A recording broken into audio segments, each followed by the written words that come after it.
El ataúd estaba cerrado. Nadie pudo verlo por última vez. Decían que el accidente lo había dejado irreconocible. Pero algo dentro de mí no estaba en paz. Mientras el sacerdote rezaba, mi celular vibró. Pensé que era una notificación, pero cuando vi el mensaje, sentí que el suelo desaparecía bajo mis pies.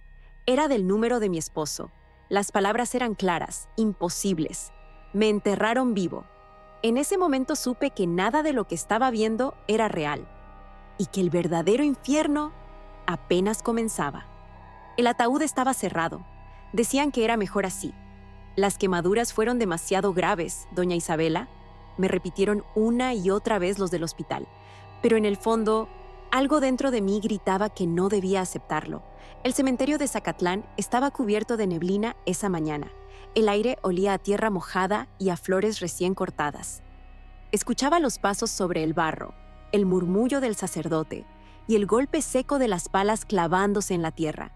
Todo sonaba tan lejos, como si el mundo se hubiera ido apagando conmigo. Rodrigo Vargas, mi esposo durante 40 años, estaba ahí, dentro de esa caja sellada con tornillos dorados. Un hombre bueno, trabajador, que construyó con sus manos todo lo que tuvimos. Un taller, una casa, una vida. Y sin embargo, lo estaban enterrando sin que yo pudiera verlo por última vez. Mis hijos, Adrián y Tomás, estaban de pie al otro lado del ataúd. Adrián con su traje caro, impasible, con ese rostro que había aprendido a no sentir. Tomás, más joven, con las manos metidas en los bolsillos, sin poder mirarme a los ojos. A 1 metro de distancia, Lorena, la esposa de Adrián, sostenía un paraguas negro y miraba su reloj como si tuviera prisa por irse. «Señora Rivas», dijo el sacerdote con voz solemne, «que el alma de su esposo encuentre la paz eterna». ¿Paz eterna? La frase me cayó pesada, vacía, sin sentido, porque dentro de mí no había paz. Había ruido, un ruido invisible que crecía con cada palada de tierra que caía sobre el ataúd cerrado. Dolores, mi vecina y amiga de toda la vida, me tomó de la mano. «Isa, ya está, déjalo descansar». Pero no podía soltar ese pensamiento que me atormentaba. ¿Por qué no me dejaron verlo? ¿Por qué tanto apuro en enterrarlo? Los últimos días habían sido un torbellino de confusión.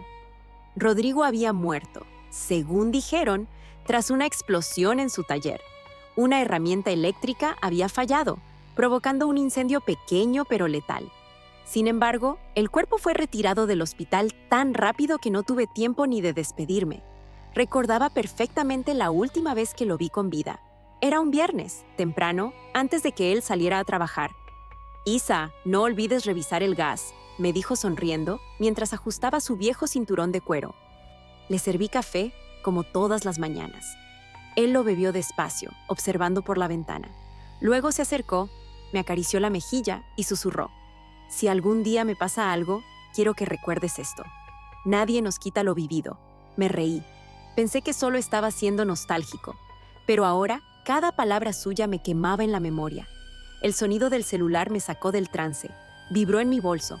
Una vibración larga, insistente, que me hizo sobresaltar en medio del silencio del cementerio. Antes de seguir con esta historia, asegúrate de estar suscrito aquí al canal. Cada día compartimos relatos reales y profundos, de esos que dejan cicatrices en el alma. Y cuéntame en los comentarios, ¿tú también has sentido que algo no encaja cuando todos dicen que todo está bien? Quiero leerlos. Lo tomé sin pensar. La pantalla brillaba con el nombre que conocía de memoria: Rodrigo Vargas. Por un instante creí que era un error, una confusión, algún viejo mensaje que se había reactivado. Pero la fecha era de ese mismo día. Con las manos temblorosas abrí el mensaje. Me enterraron vivo. Las letras eran simples, pero me atravesaron como un cuchillo. El celular casi se me resbaló entre los dedos. Sentí un zumbido en los oídos, el corazón golpeando como un tambor. Miré alrededor. Nadie parecía haber notado mi reacción. Los ojos de mis hijos estaban en el ataúd, o quizá fingían estarlo. Tragué saliva y escondí el teléfono dentro del bolso. No podía reaccionar ahí. No frente a ellos. Dolores me preguntó: «¿Te sientes mal, Isa?» «No, solo el aire», respondí. Pero la voz me salió hueca, como si no fuera mía. El sacerdote cerró la oración con una última bendición. Los hombres del cementerio empezaron a empujar tierra sobre el ataúd. Cloc, cloc, cloc. Cada golpe retumbaba en mis huesos. Mis piernas comenzaron a temblar. Pensé en abrir el ataúd, gritar que pararan, que no estaba segura, que quería verlo, pero una voz dentro de mí me detuvo. Si estás leyendo esto, ya es tarde. Las palabras del mensaje resonaban una y otra vez en mi mente. Me enterraron vivo. Cuando al fin terminó la ceremonia, Adrián se acercó. Mamá, lo siento mucho. Su tono era correcto, pero vacío. Ni un temblor en la voz, ni un brillo de tristeza en los ojos. Ya es momento de irnos. No, dije casi sin pensarlo. Quiero quedarme un momento más. Adrián me observó con incomodidad. Está bien, pero no tardes. Lorena y yo tenemos que volver a Guadalajara esta misma tarde. Su esposa colocó una mano en su hombro, impaciente. Tomás, en cambio, evitó mirarme. Le temblaban las manos. Parecía querer decir algo, pero se contuvo. Me quedé sola frente a la tumba recién cubierta. La neblina se espesó. El viento movía las flores, haciendo sonar las cintas de condolencias. Tomé el celular otra vez. El mensaje seguía ahí, como un fantasma digital. Decidí escribir. ¿Quién eres? La respuesta llegó en menos de un minuto. No confíes en nadie, ni en ellos. El corazón me dio un vuelco. Levanté la vista lentamente y los vi. Mis 2 hijos caminando hacia el auto negro que habían alquilado. Adrián abrió la puerta para Lorena y antes de entrar, giró la cabeza hacia mí. Me miró fijo, con una sonrisa leve. Pero algo en sus ojos me estremeció. No era tristeza, era alivio, como si finalmente se hubiera quitado un peso de encima. Cuando se fueron, Dolores volvió a mi lado. Isa, vámonos. Este lugar me pone la piel de gallina. Asentí, pero mis pies no querían moverse. Miré una vez más hacia la tumba. La tierra todavía estaba húmeda, y aunque sé que suena imposible, juraría que por un instante se movió. La pantalla de mi celular volvió a encenderse. Un nuevo mensaje. No me queda mucho aire. Solté un grito ahogado. Dolores me tomó del brazo. Isa, ¿qué pasa? Nada. Es nada. Guardé el celular con rapidez, temblando. Por dentro, todo se me desmoronaba. Esa noche no dormí. Me senté en la sala, con la lámpara encendida, mirando la foto de boda que siempre colgó junto a la ventana. Rodrigo sonreía, con ese brillo sereno en los ojos que ahora me perseguía. Releí el mensaje una y otra vez, hasta que las lágrimas nublaron la pantalla. Algo estaba mal, demasiado mal. Y aunque mi mente me gritaba que era imposible, mi corazón sabía la verdad. Rodrigo estaba tratando de decirme algo. ¿Y si su mensaje era real? Entonces, el hombre dentro de ese ataúd no era mi esposo. No dormí esa noche. El reloj marcaba las 3 de la mañana y el silencio era tan espeso que podía oír mis propios latidos. La casa olía todavía al incienso del velorio, y en la mesa, la vela que había encendido por Rodrigo seguía consumiéndose, lenta, dejando una sombra temblorosa sobre su fotografía. Cada vez que el celular vibraba, mi cuerpo se estremecía. Esperé un nuevo mensaje, una señal, cualquier cosa, pero no llegó nada más. Solo aquel último texto seguía brillando en la pantalla. No me queda mucho aire. No podía contárselo a nadie. Si lo hacía, dirían que estaba loca, que el dolor me había roto la mente. Pero yo conocía a Rodrigo. Él no bromeaba. Y si había una mínima posibilidad de que estuviera vivo, tenía que descubrir la verdad. Al amanecer, la niebla cubría todo Zacatlán. Me envolví en un rebozo y caminé hasta la cocina. Marina López, mi vecina, había llegado temprano, como siempre, con una jarra de atole caliente. «Te ves pálida, Isa», dijo mientras servía en 2 tazas. «No deberías quedarte sola tantos días». «No estoy sola», respondí sin pensar. Ella me miró extrañada, pero prefirió no insistir. Mientras bebía el atole, decidí que debía ir al banco. Rodrigo manejaba todas nuestras cuentas, y si algo estaba mal, ahí habría rastros. Tomé su libreta, su credencial y su vieja pluma de metal, esa que usaba para firmar cada recibo. Marina insistió en acompañarme, pero le dije que no. Necesitaba hacerlo sola. El banco quedaba a unas cuadras del mercado principal. Las calles aún olían a pan dulce y a humo de leña. Dentro del edificio, el aire era frío, casi hostil. La gerente, la señora Ruiz, me conocía desde hacía años. «Señora Rivas, lo siento tanto por su pérdida», dijo con tono formal. Rodrigo era un buen hombre. Asentí, sin poder sostenerle la mirada. «Necesito revisar nuestras cuentas», dije. «Hay movimientos que no reconozco». La mujer revisó la pantalla y frunció el ceño. «Aquí aparecen 3 retiros grandes en los últimos meses. Enero, febrero y marzo. Todos hechos en ventanilla». Mi corazón se detuvo un segundo. ¿Cuánto dinero? Casi 12,000 pesos en total. Rodrigo nunca movía más de lo necesario. ¿Podría ver las firmas? La gerente imprimió los comprobantes y me los entregó. Las firmas estaban ahí, temblorosas, inseguras, demasiado diferentes de la caligrafía firme que yo conocía.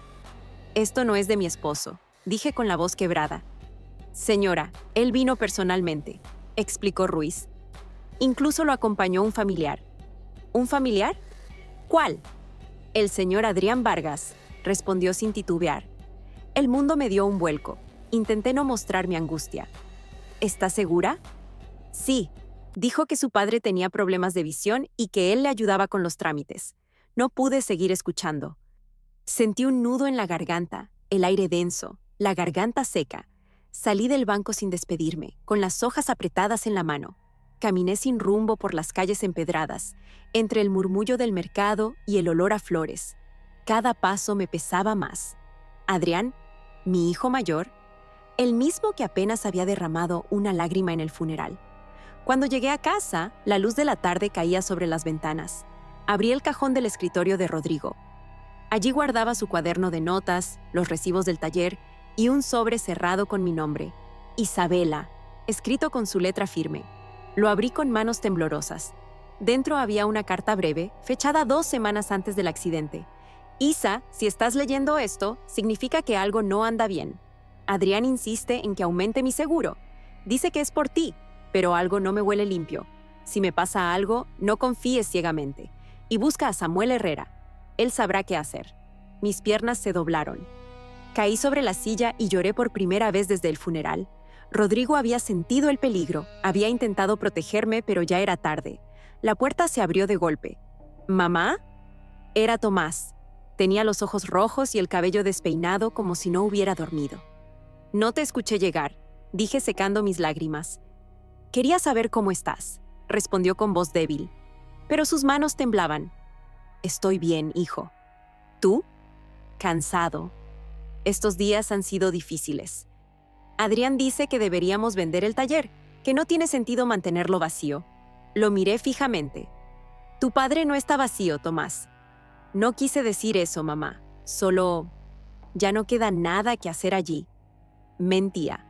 Y lo sabía. Cuando se fue, revisé el celular. Un nuevo mensaje. «Busca la carpeta azul en el taller».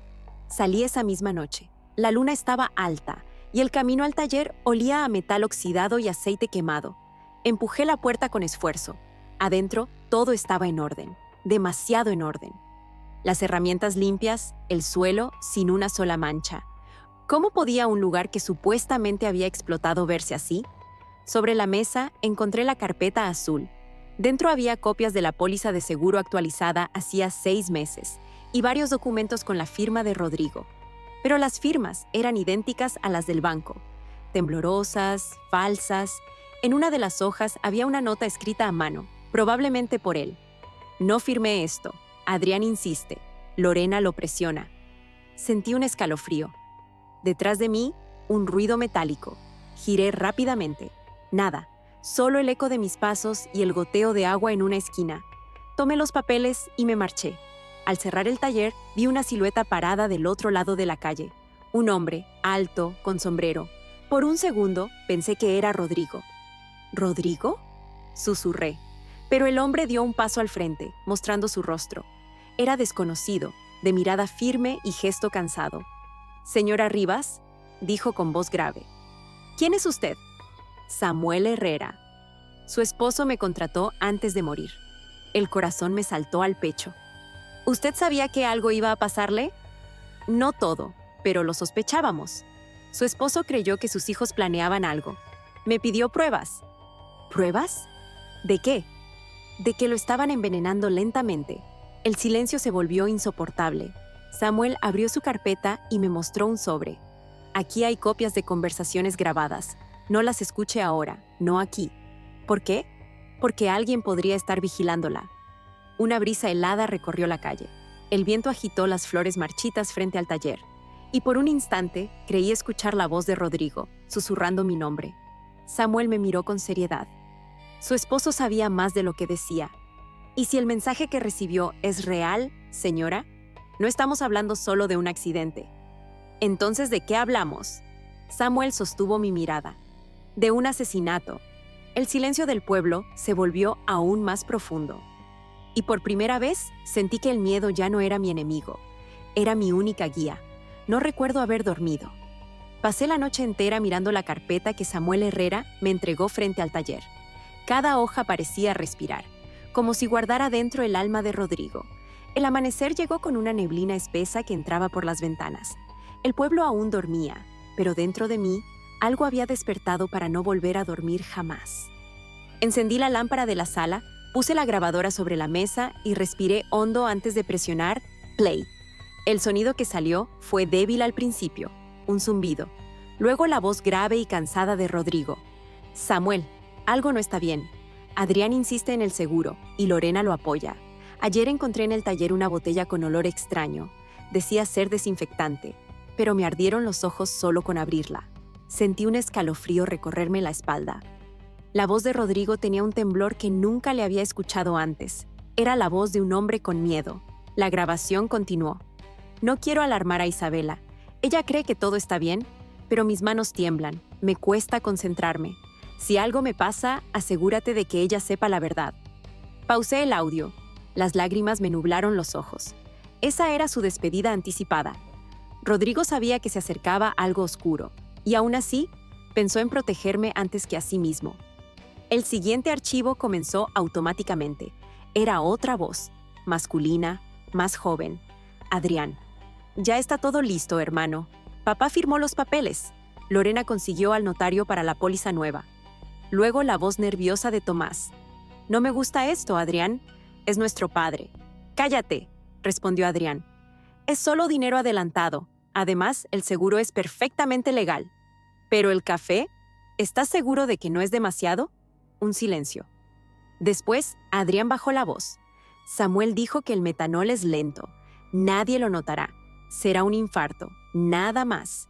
El sonido de mi respiración se mezcló con el zumbido del aparato. No podía creer lo que escuchaba.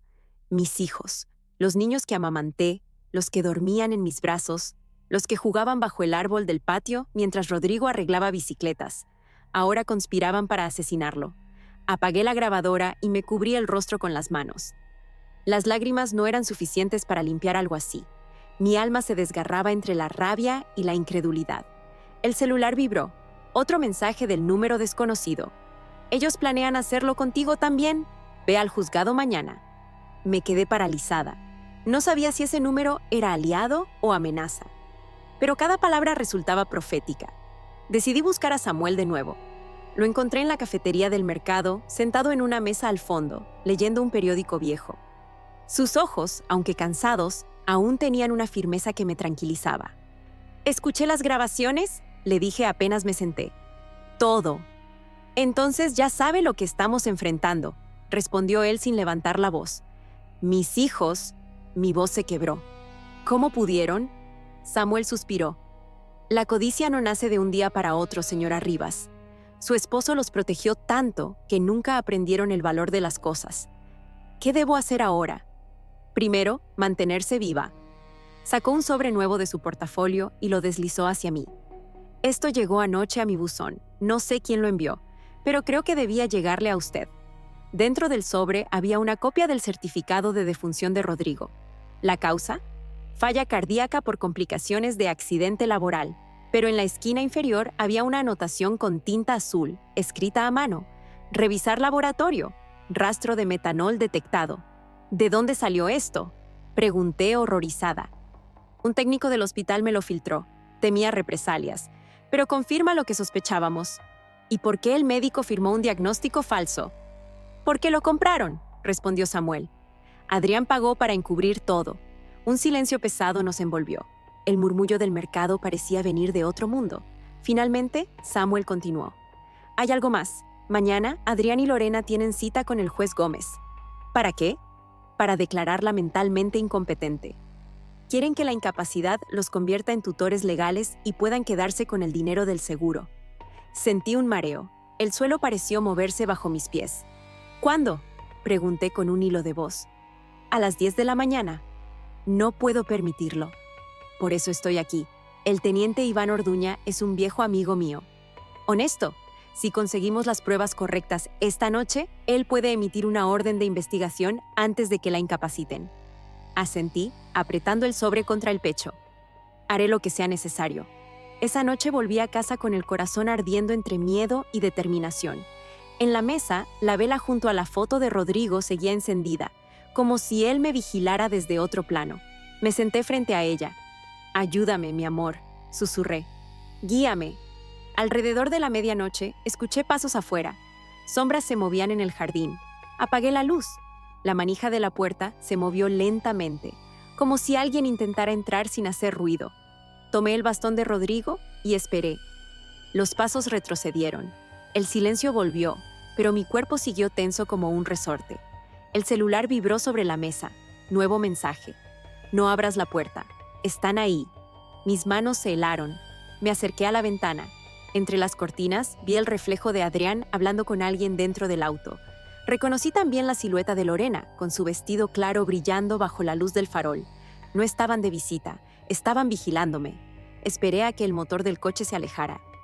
Entonces corrí a la habitación y tomé los documentos, la grabadora y la carta de Rodrigo. Nada podía quedarse ahí. Cuando salí, la niebla había cubierto todo el camino.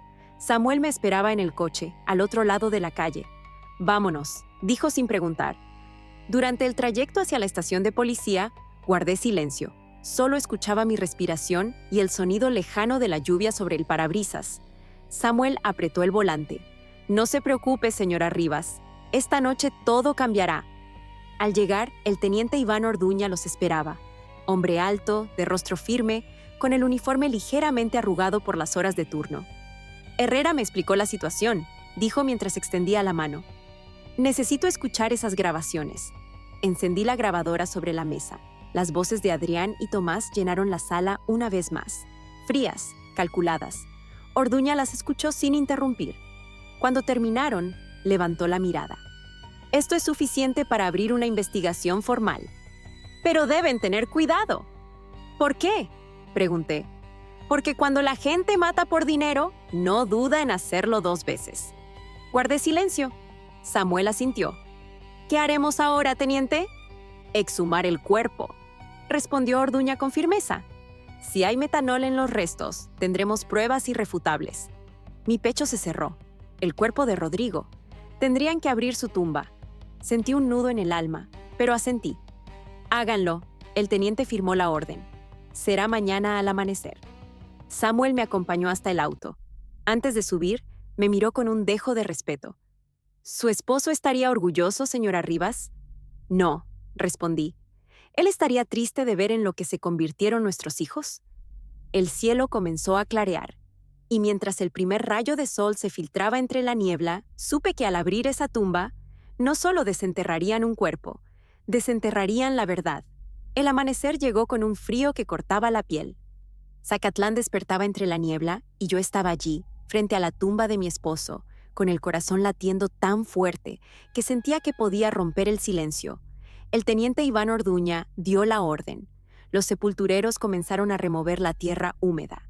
El sonido de las palas golpeando el suelo retumbaba en mis oídos como si fueran campanas fúnebres otra vez. Samuel permanecía a mi lado, con el sombrero en la mano y la mirada fija en el ataúd. «¿Estás segura de querer ver esto?», me preguntó en voz baja. «Ya no hay vuelta atrás», respondí. «No puedo vivir sin saber la verdad». El féretro salió poco a poco, cubierto de barro y raíces. El aire se volvió denso, casi irrespirable. Un médico forense abrió la tapa y el olor de la descomposición llenó el lugar. Sentí las piernas ceder, pero me mantuve firme. No lloré, ya no me quedaban lágrimas. El doctor revisó los restos con precisión casi ritual. Luego asintió y se volvió hacia el teniente. «Hay tejido suficiente para análisis. Si hay rastros de metanol, lo sabremos en pocas horas». El teniente hizo una señal a su asistente. Sellaremos el cuerpo y lo llevaremos al laboratorio de Puebla. Asentí en silencio. Sentía como si Rodrigo estuviera allí, mirándome, esperando que no titubeara. Mientras tanto, al otro lado del cementerio, vi una figura que me heló la sangre. Adrián. Estaba observándonos desde lejos, junto a Lorena, ambos vestidos de negro. No parecían dolidos. Parecían nerviosos. Cuando nuestros ojos se cruzaron, él sonrió apenas, esa sonrisa vacía que ya conocía. «No te acerques», susurré entre dientes. Samuel se dio cuenta de mi tensión. «¿Qué pasa?» «Está aquí. Adrián está aquí». Samuel giró la cabeza, pero para entonces ya se habían marchado. Las horas siguientes fueron un infierno. Esperar el resultado del laboratorio era como sostener un cuchillo sobre el pecho sin saber cuándo caería. El teniente Orduña se mantuvo en contacto con Puebla. Cada llamada suya me hacía contener la respiración, hasta que, a las 8 de la noche, finalmente lo escuché decir las palabras que pondrían todo en su lugar. «¿Isabela?» Me miró con gravedad. Los resultados confirmaron la presencia de metanol en sangre. El mundo se detuvo. Todo el aire de la sala desapareció. Samuel bajó la cabeza, cerrando los ojos en señal de respeto. El teniente continuó. «No fue un accidente, señora. Su esposo fue envenenado lentamente». «¿Y ahora qué sucede?», pregunté. «Ahora tenemos una causa de muerte, grabaciones y pruebas financieras. Es suficiente para emitir órdenes de arresto». Samuel apretó mi mano. «Lo logramos, Isabela. Rodrigo tendrá justicia». Pero dentro de mí no había alivio, solo una tristeza infinita. Porque la justicia que se acerca también destruye lo que queda del alma. Y yo iba a ver a mis propios hijos tras las rejas. La policía llegó a casa de Adrián Vargas esa misma noche. La mansión, en las afueras del pueblo, estaba iluminada como si nada pasara. Adrián abrió la puerta con calma, vestido aún con su traje oscuro, y detrás de él apareció Lorena, con una copa de vino en la mano. «¿Qué significa esto?», preguntó irritado al ver a los agentes. El teniente Orduña le mostró la orden. «Arresto por homicidio premeditado y falsificación de documentos». Adrián soltó una risa seca. «Esto es un error. No tienen pruebas». Entonces Samuel dio un paso al frente. «Las tenemos todas. Grabaciones, pólizas, laboratorio». Lorena intentó interceder, pero los oficiales ya estaban esposándolo. De repente, Tomás apareció al fondo del pasillo. Parecía deshecho, con los ojos enrojecidos. Cuando vio las esposas en las muñecas de su hermano, se desplomó contra la pared. «¿No era así, Adrián?», murmuró. «¿No debía llegar tan lejos?». Adrián lo miró con desprecio. «¡Cállate, cobarde!». Pero era tarde. Los dos fueron llevados en patrulla. Yo observé todo desde el auto, estacionada frente a casa. No quise salir, no quise que me vieran. Pero cuando Adrián pasó junto a mí, giró la cabeza lentamente. Sus ojos se cruzaron con los míos por última vez, y en ellos no vi culpa, vi odio. A la mañana siguiente fui llamada a declarar. El juzgado estaba lleno de periodistas, curiosos y vecinos que no podían creer que los hermanos Vargas, tan exitosos, tan ejemplares, fueran asesinos. El fiscal me pidió que relatara todo desde el principio. Lo hice con voz temblorosa, pero firme. Cada palabra era una herida abierta. Conté del mensaje, del taller, del banco, de la carta de Rodrigo, de Samuel, de las grabaciones. Cuando terminé, el silencio fue absoluto. Solo se escuchaba el ruido lejano de las teclas de una máquina de escribir. El juez asintió lentamente. «Basta con las pruebas presentadas. Continuaremos con la audiencia de cargos». En ese momento, Adrián me miró desde el banquillo de los acusados. Su rostro había cambiado. Ya no era el hombre elegante de antes. Era un extraño con la mirada llena de rencor. «¿Estás satisfecha, madre?», preguntó en voz baja. «No», le respondí. «Pero al menos ahora tu padre puede descansar». «Padre», rió con amargura. «Siempre lo preferiste a mí». «No, Adrián, fuiste tú quien se olvidó de quién era él». Sus ojos se llenaron de lágrimas, pero no por arrepentimiento, sino por rabia. «No te das cuenta, ¿verdad?», susurró. «Si no lo hubiera hecho yo, alguien más lo haría». «¿Qué dices?». «Papá ya estaba enfermo. Solo adelanté lo inevitable». El silencio se rompió con la voz del fiscal. «¡Basta!». El juez golpeó el mazo. «Se suspende la audiencia». Mientras se los llevaban, Tomás me miró. No dijo nada, pero sus labios se movieron en silencio. «Perdón». Yo bajé la cabeza. No supe si ese perdón era suficiente. Quizás ya nada lo sería. Esa noche volví al cementerio. El cielo estaba despejado por primera vez en semanas. Encendí una vela sobre la tumba recién sellada. El viento movía las hojas, y en el reflejo de la llama creí ver su sombra junto a la mía. «¿Ya terminó, mi amor?», susurré.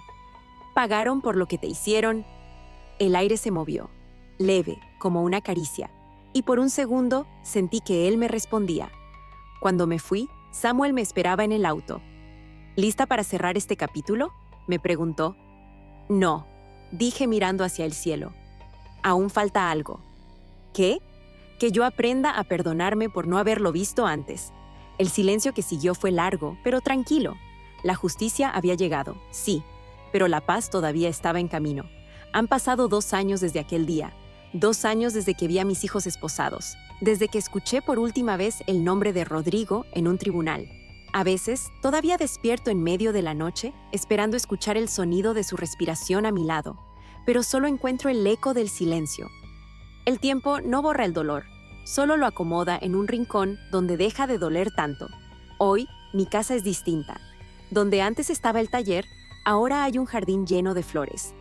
Cada rosa, cada hortensia, cada jazmín fue plantado con mis propias manos. Le puse su nombre, el Jardín de Rodrigo. Las paredes aún conservan el aroma a aceite viejo y madera, pero ahora, entre las herramientas oxidadas, crecen plantas que él siempre quiso tener. Al principio pensé que el jardín era una forma de aferrarme al pasado, pero con el tiempo entendí que era una manera de perdonar. Cada domingo voy al cementerio. Llevo flores frescas y me siento frente a su tumba mientras el sol se filtra entre los árboles. Ya no le hablo con lágrimas, le hablo con calma, le cuento sobre las cosas nuevas, sobre las mujeres del pueblo que vienen al jardín a pedir consejos, sobre los niños que juegan donde antes se oía el ruido del martillo. Porque lo que comenzó como un pequeño jardín se convirtió en algo más grande, una fundación. La llamé Fundación Rodrigo Vargas para ayudar a víctimas de violencia familiar y herencias manipuladas. Nunca imaginé que tantas personas llegarían con historias parecidas a la mía. Mujeres mayores engañadas por sus propios hijos, hombres traicionados por sus familias, ancianos despojados de sus casas. Cada vez que alguien toca mi puerta, me repito lo mismo. Si mi dolor puede salvar a otro, entonces no fue en vano. Samuel Herrera sigue visitándome. A veces trae pan de Zacatlán o café de Veracruz. Siempre llega con su sombrero gastado y esa mirada que mezcla cansancio y ternura. No hablamos del caso. No lo necesitamos. Una tarde me dijo: «Isabela, usted convirtió la tragedia en propósito. Eso no lo hace cualquiera». Sonreí con humildad. No lo hice sola. Rodrigo me dio la fuerza. Los periódicos ya olvidaron la historia. Los hermanos Vargas desaparecieron de los titulares y quedaron solo como un recuerdo oscuro en las noticias viejas. Adrián y Tomás cumplen cadena perpetua en la prisión de Puebla. A veces cuando llueve, pienso en ellos, no con odio, con tristeza, porque la cárcel más cruel no es la de hierro, sino la del alma. El fiscal me ofreció asistir a una audiencia reciente. Rechacé la invitación. No necesito verlos. Ellos ya viven con el peso de lo que hicieron. Yo, en cambio, decidí vivir con el peso de haber sobrevivido. Una mañana, mientras regaba las flores, Marina López, mi vecina y amiga de siempre, se acercó. «Isa, ¿alguna vez pensaste en volver a casarte?», preguntó con una sonrisa pícara. Reí por primera vez en mucho tiempo. «A esta edad, lo único que quiero es paz, Marina». «Y la tienes», respondió ella, «porque hiciste lo correcto». Esa noche me senté en el porche. El viento movía las cortinas y el aire olía a lluvia. Tomé el celular viejo, el mismo que guardaba los mensajes que lo cambiaron todo. La pantalla estaba rota, pero aún podía leerse el último mensaje. «Me enterraron vivo». Lo guardé de nuevo en la caja donde conservo su anillo y la carta que me escribió. Ya no lo miro con miedo, sino con gratitud. Porque ese mensaje no fue una maldición. Fue una advertencia, una llamada de amor más allá de la muerte. Encendí una vela y miré el cielo. La luna estaba clara y por un momento juraría que vi su silueta entre las sombras del jardín. «Gracias, Rodrigo», susurré, «por enseñarme que el amor verdadero no termina con la muerte». El viento sopló, haciendo danzar las hojas, y sentí su presencia una vez más, como una caricia invisible. A veces vienen estudiantes a entrevistarme. Me preguntan cómo soporté tanto. Y yo siempre respondo lo mismo. El amor sin límites te ciega. El amor con límites te salva. Les hablo de justicia, pero también de perdón. Porque aprendí que perdonar no significa olvidar. Significa dejar de cargar con el veneno del otro. Mi historia se volvió conocida. Hay quienes lloran, otros se sorprenden, algunos se enojan, pero todos aprenden algo, que la traición más dolorosa puede ser también el comienzo de una nueva vida. Y cuando los visitantes se van, quedo sola entre las flores del jardín. El sol se esconde detrás de los cerros y todo se vuelve dorado. Entonces cierro los ojos y escucho. El viento entre los árboles suena igual que su voz cuando me decía, Isa, nadie nos quita lo vivido. Sonrío, porque sé que tenía razón. Gracias por quedarte hasta el final. Historias como la de Isabela nos recuerdan que la familia no siempre se elige con la sangre, sino con el corazón. Si esta historia te tocó, deja tu comentario y suscríbete, porque en este canal seguimos contando las verdades que pocos se atreven a decir.